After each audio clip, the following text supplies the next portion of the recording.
Hello, today's June 30th, and welcome to For Quinzy. Going to do a brief review of some of the voting results that took place back in November. A lot of comments about the situation based upon the number of votes that have been placed. One of the comments that I continue to make is what we've got is a government you did not vote for, and if you don't pay attention and govern for yourselves, you'll become slaves. So that's an interesting quote. I couldn't locate who coined that phrase, but it's certainly someone that had a good insight into what's going on, at least today, if not all in the past and potentially the future. Getting right into it, numbers are cool. I really enjoy numbers because they tell a lot. There are 69,025 registered voters in Quincy. In the 2025 November balloting and voting, 15,852 citizens voted. That's a 22.97% voter turnout. What's interesting, and I'm just going to compare ward councilors, but the only one that's striking is Susan Ewan beat Scott Campbell by 166 votes. But in that election, there were 10,121 blanks. In other words, a lot of people were bulleting certain candidates, so consequently, what we ended up with is what we got. Now, I'm not going to delve into mail-in ballots and absentee ballots at this point in time, but in the near future, that's going to be something that I'm going to look at a little more closely. So looking at Ward 1, 3,647 citizens cast votes. And there are 11,870 registered voters in Ward 1. That's a 30.72 voter turnout. Jacobs got a total of 2,015 votes. McCarthy, 1,532. And there were 91 blanks. That's a comparison of 17% of the vote for Jacobs and 13% of the vote for 13% for McCarthy. Now that's 483 votes total.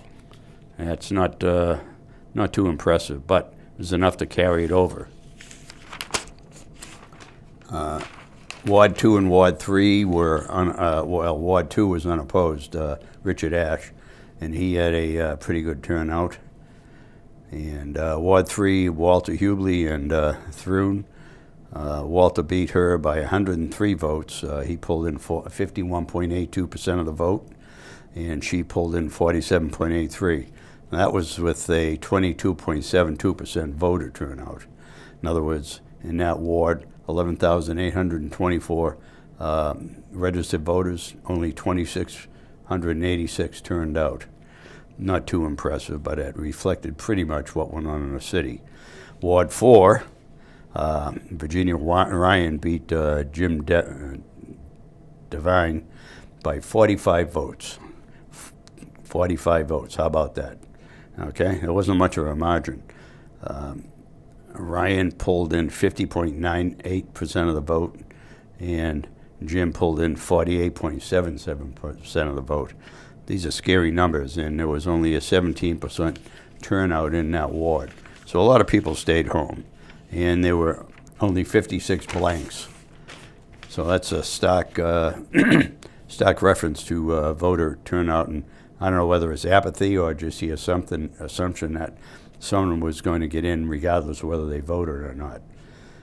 In Ward 5, McGee over Minton. McGee beat Minton by a margin of 573 votes. The actual percentages were McGee 60.64%, Minton 39.21%, and that's an award that had 11,359 registered voters, and only 2,801 turned out. And of that, it turns out to be a 24.66% vote.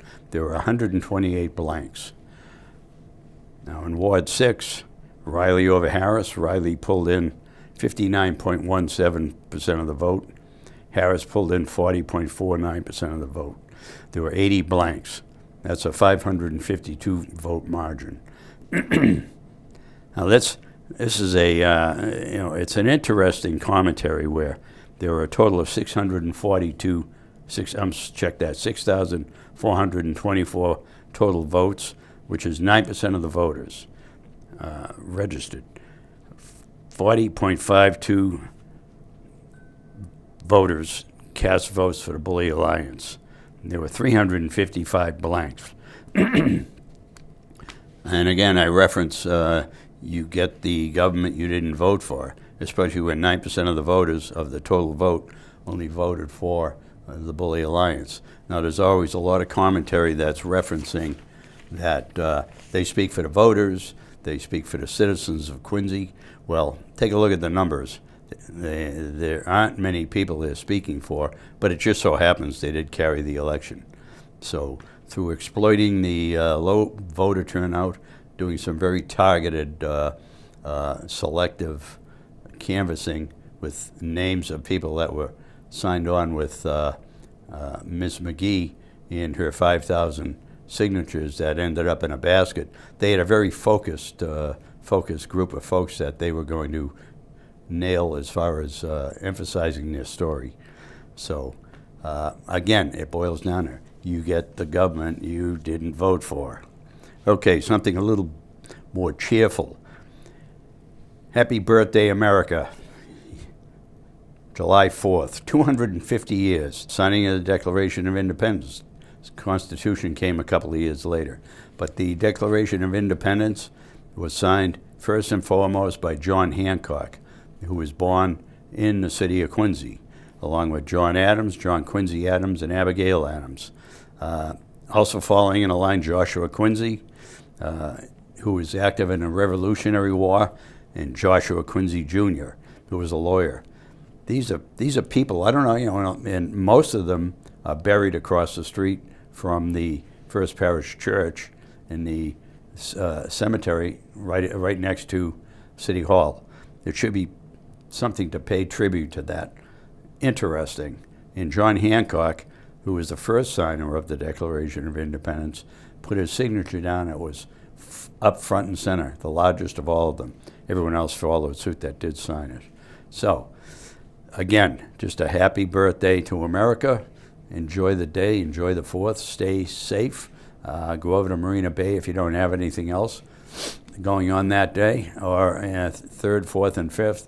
There is some great entertainment and activities put on by Mayor Koch and the city of Quincy. So have a great one, folks, and we'll talk to you soon. Bye-bye.